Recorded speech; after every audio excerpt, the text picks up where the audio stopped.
Cinema আমাদের সবার জীবনের এক অবিচ্ছেদ্য অংশ। সিনেমার গান শুনতে শুনতে স্বপ্ন দেখা, হিরোদের আইডলাইজ করা, এগুলো অল্প বিস্তর আমরা সবাই করেছি। কিন্তু রিসেন্টলি জেন জেড বা জেন আলফা সিনেমা দেখলেও হিরো ওয়ার্শিপিং জিনিসটার থেকে অনেকটা দূরে, এবং বলিউড বা মেন স্ট্রিম হিন্দি সিনেমার ক্ষেত্রে তার ইম্প্যাক্ট সবচেয়ে বেশি। খেয়াল করলেই দেখবেন এখনও শাহরুখ, সালমান, অজয় দেবগন, ঋত্বিক রোশন, অক্ষয় কুমার এদের সিনেমার দিকেই তাকিয়ে থাকে দর্শক। পরের জেনারেশনের কোনো অভিনেতা সেই সাকসেস বা স্টারডাম পাচ্ছে না, কারণ এই ভিডিওতে আমরা সেটাকে নিয়ে আলোচনা করব। যদি 2024-এর কথাই ধরি, তাহলে এখনও অবধি বলিউডে যে কটি সিনেমা বক্স অফিসে সাফল্যের মুখ দেখেছে সেগুলি হলো ফাইটার, তেরি বাতোঁ মে আর শয়তান। এবার ফাইটারের ওয়ার্ল্ড ওয়াইড কালেকশন 359 ক্রোর্স, শয়তান 211 ক্রোর্স আর তেরি বাতোঁ মে আসা উলঝা জিয়া 133 ক্রোর্স। ঋত্বিক রোশন বা অজয় দেবগন এখনও যে ক্রাউড পুল করতে পারে, শাহিদ কাপুরের কিন্তু সেই স্টার পাওয়ার এর মধ্যেই নেই। বাকি সিদ্ধার্থ, বরুণ বা ভিকি কৌশলদের সিনেমা 100 কোটি ক্রস করলেও যে কারণে সেগুলোকে হিট বা সুপার হিট হিসেবে ধরা হয়। 2023-এ তো শাহরুখ একাই বলিউডকে মোটামুটি টেনে নিয়ে গেছে পাঠান আর জওয়ানের সাহায্যে। কিন্তু এটা কেন? 50+ অ্যাক্টররা যেখানে আজও গ্রহণযোগ্য, নতুন মেন লিডদের ক্ষেত্রে সেটা নেই কেন? এর পেছনে অনেকগুলো কারণ আছে, যার মধ্যে অন্যতম হচ্ছে ডেডিকেশন। ওম শান্তি ওমে শাহরুখ বা গজনীর আমির নিজেদের চকলেট বা ইমেজ ভেঙে দর্শক এবং ক্যারেক্টারদের ডিমান্ড বুঝে নিজেদের সম্পূর্ণভাবে বদলে ফেলেছিলেন। শুধুমাত্র শারীরিকভাবে নয়, একটি সিনেমার সাথে পরের সিনেমার তফাৎ বোঝা এবং সেটা মেনটেন করাও দরকার, যেটা আজকের যুগে টাইগার শ্রফ বা সিদ্ধার্থ বোঝে না। টাইগার জিমন্যাস্টিক্স পারে বলে প্রতিটা সিনেমায় শুধু বাঁদরের মতো তাকে লাফিয়ে যেতে হবে, আর সিদ্ধার্থ হয় আর্মি ম্যান নয় গুপ্তচর হয়ে যাবে, তাহলে তো লোকে মুখ ফিরিয়ে নেবেই তাদের থেকে। কেননা তারা হলে যাওয়ার আগেই জানে যে হিরো আলটিমেটলি কি করতে চলেছে।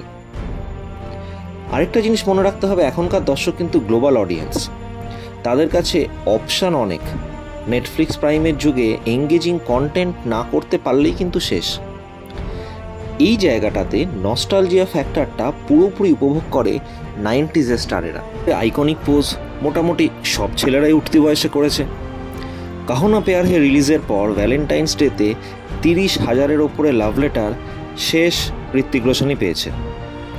এগুলো এখন ভাবাই যায় না, কেননা এখন এত কন্টেন্ট যে দুবার কোনো জিনিস আমাদের দেখলে তা সময়ের অপচয় বলে মনে হয়। সেই সময়টায় আরও 20টা রিলস দেখে বেশি সময় নষ্ট করতে আমরা পছন্দ করি। যদিও সাউথ সিনেমা হঠাৎ করে এত হিট হওয়ার কারণও কিন্তু নতুন বলিউডের অ্যাক্টরদের থেকে কিছু না পাওয়ার ক্ষোভ।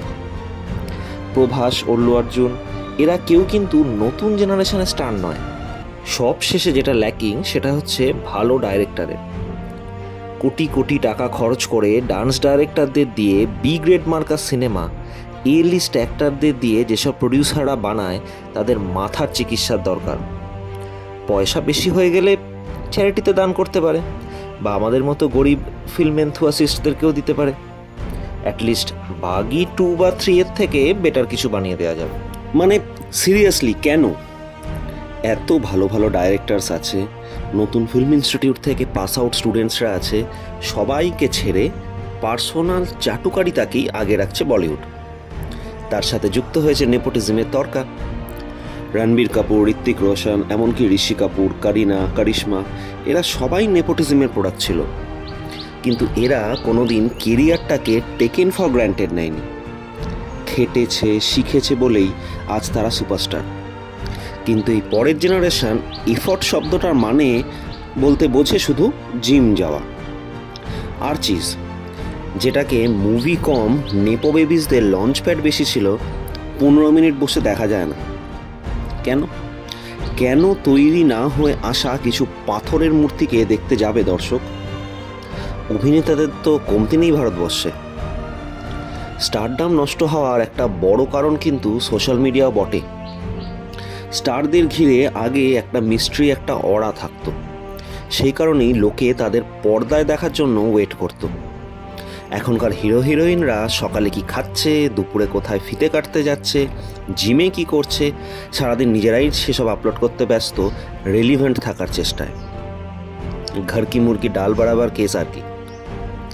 লক্ষ্য করলে কিন্তু দেখবেন শাহরুখ, ঋত্বিক, আমির এরা এখনও কিন্তু খুব বেশি পোস্ট করেন না সোশ্যাল মিডিয়ায়, কারণ এরা স্টারডামের মানে বোঝেন। বড় পর্দার হিরো হাতের মুঠোয় চলে এলে তার কি আর ক্রেজ থাকে? যার ফলাফল বলিউডের কাছে সেভিয়ার নেই তাদের সিনেমাদের মতো এসে যে সব ঠিক করে দিয়ে চলে যাবে, এবং তার জন্য বলিউড নিজেই দায়ী। একটা দুটো সিনেমা চলে গেলেই তাদেরকে এত গ্লোরিফাই করে দেয়া হচ্ছে যে ধরাকে সরাগান মনে করে পরের প্রজেক্টগুলোতেই তারা শেষ হয়ে যাচ্ছে। জাগো বলিউড জাগো, না হলে যে দর্শকরা তোমাদের বানিয়েছে তারাই তোমাদের কফিনের শেষ পেরে পুঁতবে। ভিডিওটি ভালো লেগে থাকলে hit the like and subscribe button, এবং অবশ্যই তোমাদের ফিল্ম পাগল বন্ধুদের সাথে শেয়ার করতে ভুলো না। খুশিতে থাকো, ভাবতে থাকো।